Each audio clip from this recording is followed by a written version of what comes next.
It was May of 2002, and I drove the 14 hours from Sioux Falls, South Dakota to Waco, Texas to pick up my daughter Abby from Baylor University and take her home for the summer.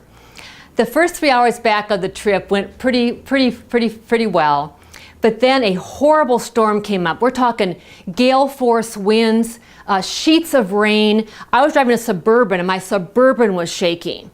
I drove about an hour in the storm. I thought, maybe I should pull over, find out where the storm's headed. I wasn't sure what to do. And then I noticed a gorgeous black Suburban passing me in this storm. By gorgeous, I mean it was black tinted windows, fancy wheels, and they were driving very confidently and looked like they knew where they were going. I thought, well, I'll just follow this car for a while. Followed about an hour in the storm, and then all of a sudden the storm stopped. And it wasn't a feeling of like a good stop, it was an eerie stop. And the rain stopped, the wind stopped, and then that pea green soup green appeared in the sky, which was very strange. And then the black Suburban pulled over along with some other vehicles along the side of the road.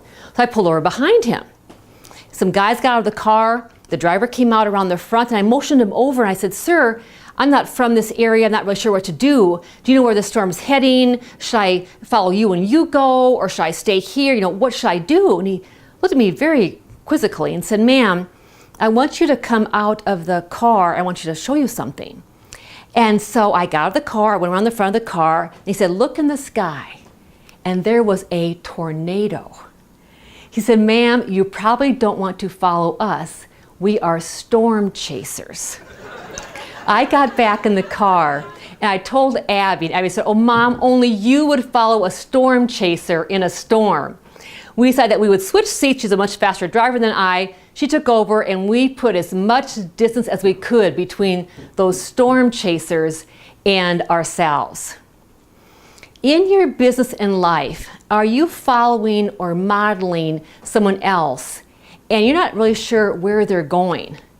Maybe it's time to pick your road, your own road that's congruent with you, so you know that you will end up where you want to end up with and also end up being who you want to be.